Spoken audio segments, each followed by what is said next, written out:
Congratulations on being the perfect, obedient child growing up. It successfully turned you into an adult who can't even say no to people without feeling a crushing wave of guilt. You weren't raised to be a strong man. You were raised to be manageable. You reread the email one more time, just to be safe. You rewrote that text 3 times before sending it. You apologized for a mistake nobody even noticed. You felt your chest tighten over one small thing that went slightly wrong today, replaying it like it mattered more than it did. And somewhere underneath all of it lives a quiet rule you never agreed to. Be good, be perfect, don't cause trouble.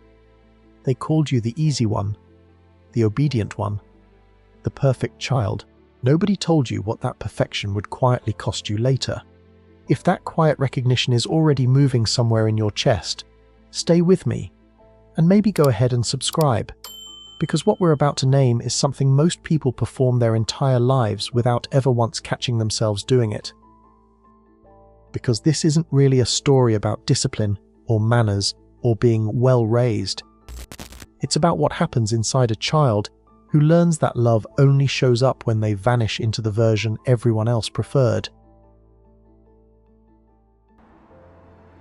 How parents raise obedient idiots. The perfect child syndrome. Nietzsche.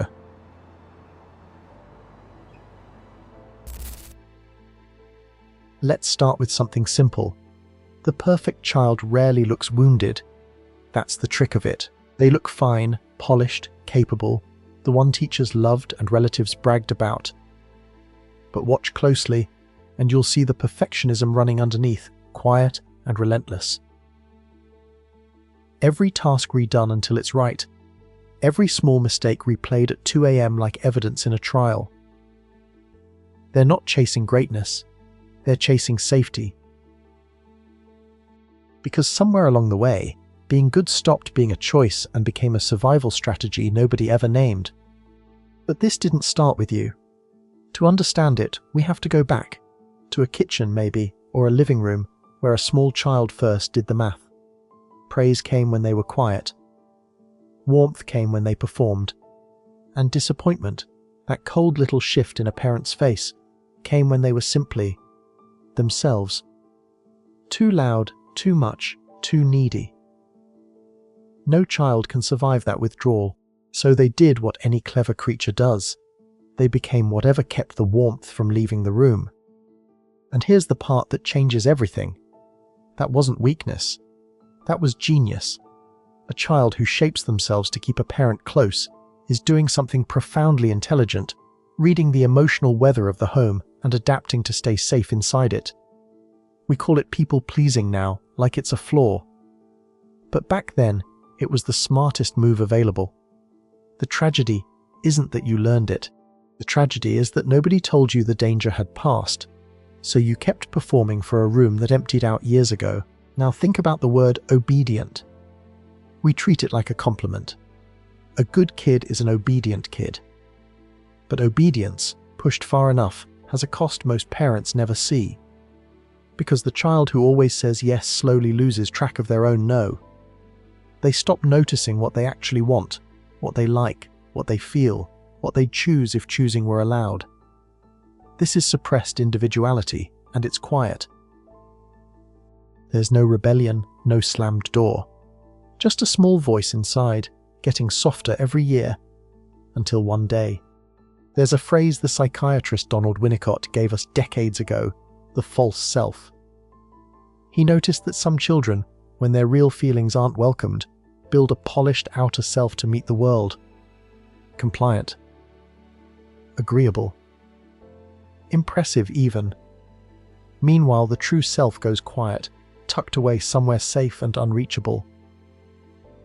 And it works. The false self gets the grades, the praise, the approval, but it can't feel joy, not really. It can only feel relief at not being caught. Winnicott saw what so many adults still can't name in themselves. Maybe you can feel it right now, that faint sense of never quite being good enough, no matter what you achieve. You hit the target, and the target moves. You get the praise, and it evaporates by morning. That's the engine of the perfect child. a worth that has to be re-earned every single day, because it was never given freely to begin with.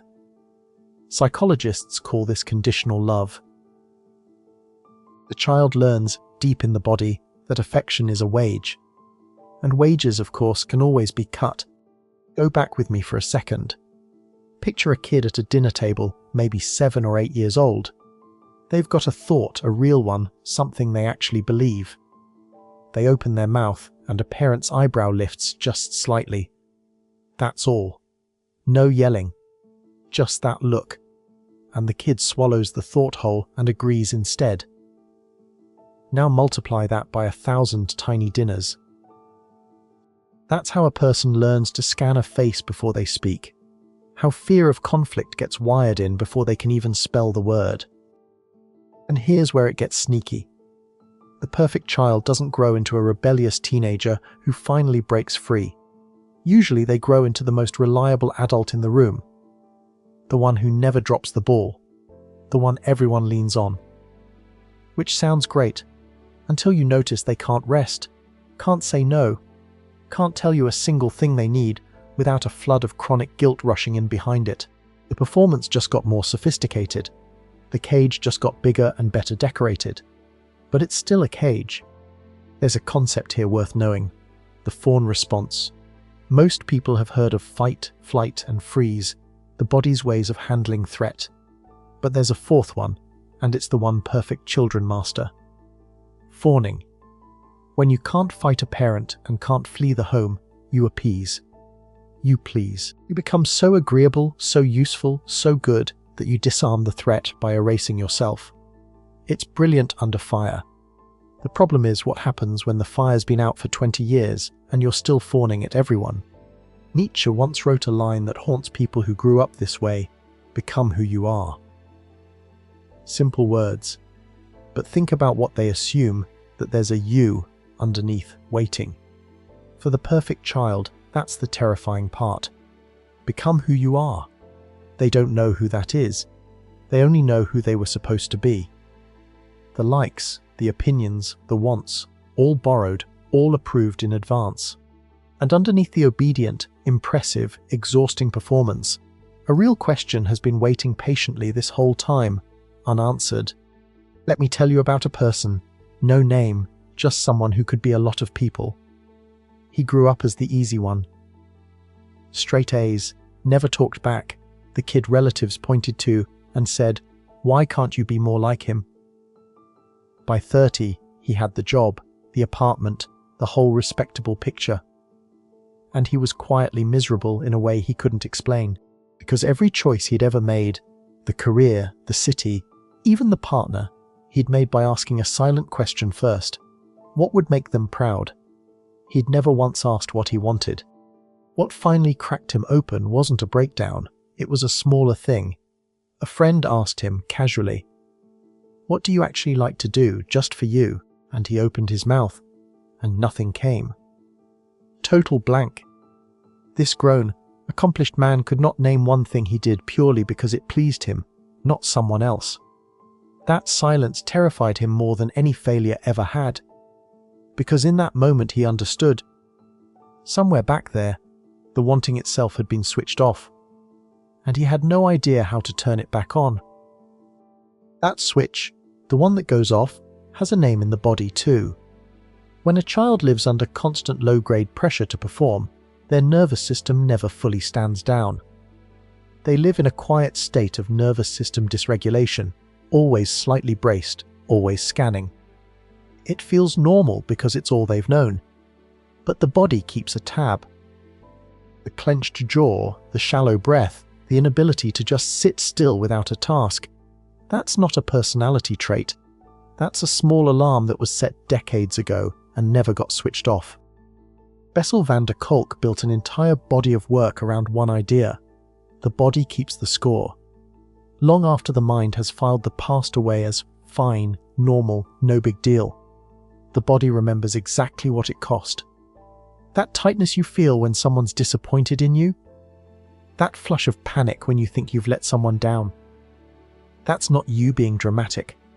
That's old wiring, doing exactly what it learned to do. The danger may be gone, but the body never got the memo. It's still standing guard at a door no one's coming through. Here's a practice, a small one, if you want it. Next time you feel that hit of fear over disappointing someone, don't try to think your way out of it. Instead, just locate it. Where does it live? The chest? The throat? The gut? Put a hand there. Don't fix it, don't judge it. Just say, quietly, I notice you. That's it. You're not solving anything. You're doing something that child never got. You're letting the feeling be witnessed instead of managed. And something in the body softens when it's finally seen. Now, let's name another quiet thief, needing approval. The perfect child becomes an adult who reads every room for signs of how they're doing. A pause in a conversation becomes proof they said something wrong. A short reply gets analyzed for hidden irritation. They're not paranoid. They're fluent in a language they learned at home, where a parent's mood was the weather, and reading it wrong meant getting caught in the storm. So they became meteorologists of other people's feelings, brilliant at everyone else's inner world, strangers to their own. Go back one more time. There's a closed door in this memory. Behind it, a parent who's upset, maybe about money, maybe about nothing the child could understand. And the kid is on the other side, very still, trying to be small, trying to figure out if it was their fault.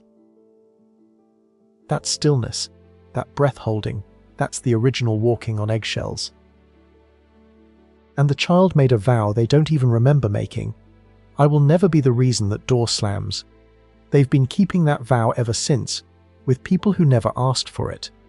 This is where enmeshment quietly enters the picture. In some homes, the child isn't allowed to be separate. Their job is to manage the parent's emotions, to keep mom calm, to make dad proud, to hold the family's mood together with their good behavior. The boundary between what I feel and what they feel never gets to form. So the child grows up unable to tell where they end and another person begins. Someone else's bad day becomes their emergency. Someone else's disappointment becomes their fault. They were handed a job no child should ever carry.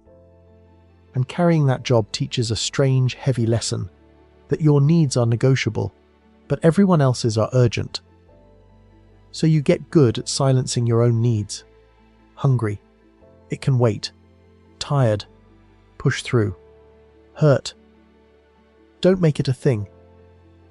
You become so independent that no one ever worries about you, which feels like strength, until you realize no one worries about you because you've trained them not to. You made yourself low maintenance to the point of being invisible. And invisibility, after a while, starts to ache in a way you can't quite place. Underneath all of it sits something heavier and older, internalized shame. Not guilt, which says, I did something bad. Shame, which whispers, I am something bad. The perfect child often can't separate the two, because the message they absorbed wasn't that behavior was wrong. It was subtler, crueler. You, as you naturally are too much, too needy, too disappointing, so you'd better become something better. And a kid believes that. Of course they do. They have no other story. So they spend a lifetime trying to outrun a verdict that was never even true. Let's talk about what this does to anger, because that's where it gets strange.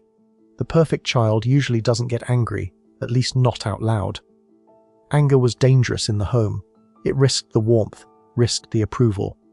So they learned to fold it inward, to turn it into self-criticism instead.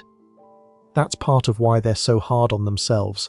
All the frustration that should have gone outward, toward the people who failed them, got redirected at the only safe target available, themselves. They became their own harshest parent. And they've been delivering that punishment loyally ever since. There's a quiet form of giving up that hides inside all this too. Psychologists call it learned helplessness, when a creature tries to change its situation, fails enough times, and finally stops trying altogether. For the perfect child, the lesson was, your real feelings change nothing, so stop having them. Express a need, get it dismissed. Set a small boundary, Watch it get steamrolled. Eventually you conclude that wanting is pointless, that your no is decorative. So you go quiet. Not because you're weak, because you ran the experiment 100 times and learned the result. Go back with me one last time to something gentler. Picture that child on a good day, the day they brought home something they were proud of, a drawing, a grade, a small win. And picture how they watched the parent's face, waiting, breath held, to see if it landed. That waiting, that scanning for the verdict, that's the whole wound in a single frozen frame. Not a monster. Not abuse you could point to. Just a small person learning that their worth lived in someone else's expression, and then carrying that lesson into every room for the rest of their life. Here's the thing nobody says clearly enough. You were not raised to be happy. You were raised to be manageable. There's a difference, and it's enormous. A lot of good parenting is really just successful control, a child shaped to be convenient, quiet, impressive, easy to brag about. The parents may have meant well, most did. They were often just passing down what was done to them, parental control wearing the costume of love. But meaning well and doing no harm are not the same thing, and the child pays the difference, in a currency they can't name for years. So what do you do with all this? You don't burn it down. You start small, with something almost embarrassingly simple. You start noticing the moment of the yes. The next time you feel yourself about to agree, to smooth it over, to say, it's fine, when it isn't. Just pause. One breath. And ask, is this a real yes, or an old reflex? You don't even have to change the answer yet. Just catching saying yes when you mean no, in the act, is the first crack of light. Awareness comes before choice. Always. Then try this when you're ready. Write a letter, not to your parents, to the child you were. The 7-year-old scanning faces at the dinner table. Tell them what no adult said back then. That they were never too much. That their needs weren't a burden. That they didn't have to earn the right to take up space. It feels awkward, even silly, the first time. Do it anyway, because this is the beginning of emotional reparenting, giving that kid, through your own voice now, the steady warmth they were waiting for all along. A word about boundaries, since I know that word gets thrown around a lot. For the perfect child, setting boundaries doesn't feel noble.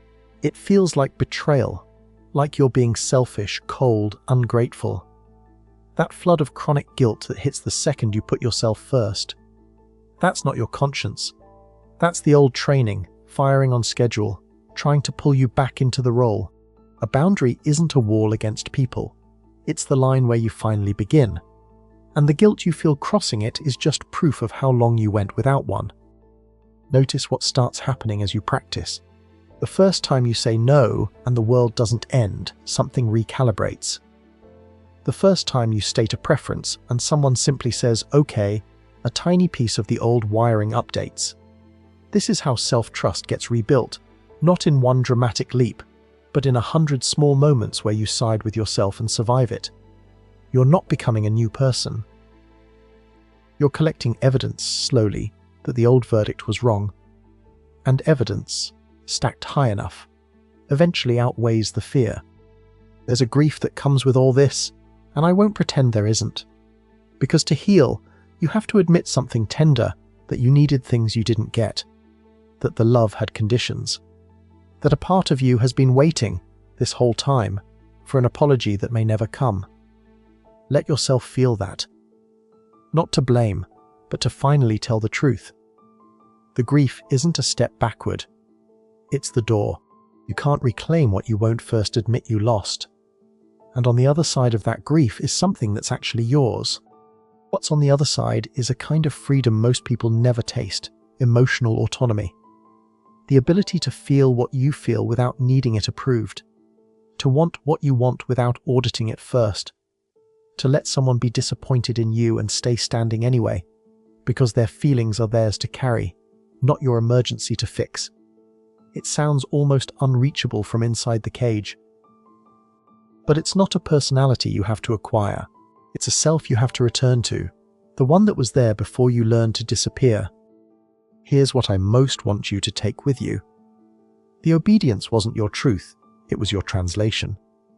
A small child, fluent in survival, learning the only language that kept the warmth in the room. And the thing about a language learned under pressure is this: you can learn another one. Slowly, clumsily, with an accent at first. But you can. The insecure attachment, the fawn response, the false self, none of it is your nature. It's your first language. And no one is required to speak their first language for the rest of their life. So when that old reflex fires, when you catch yourself rereading the message, redoing the small thing, bracing for a disappointment that isn't coming, try to meet it with tenderness instead of contempt. That reflex kept a child safe once. It earned its place. You don't have to hate it to outgrow it. You just have to thank it, gently, and let it know the danger has passed. The kid who learned to disappear to be loved is allowed now to reappear. And to find out, at last, that they were always worth keeping. So let me leave you with a few questions. The kind worth sitting with, not rushing past. If no one was watching, and no one would be disappointed, what would you actually choose? Who were you before you learned to read the room? And what would it feel like, just once, to be loved for the version of you that isn't trying? You don't have to answer those today. Some of them take years. But the fact that they sting a little, that's not damage. That's the real self, stirring after a long sleep, letting you know it's still in there, still yours, still waiting. Here's something I'd genuinely love you to do. In the comments, write one word, just one, that describes the child you used to be, the quiet one, the good one, the one who tried so hard. Naming them out loud is how we start bringing them home. And understand what you're really doing when you do this work. You're not just healing yourself, you're stopping something. Every pattern you refuse to pass down, every reflex you catch before it lands on someone smaller, that's a chain, generations long, ending right here, with you. The perfect child was never the end of a story. They were the one who finally broke the cycle.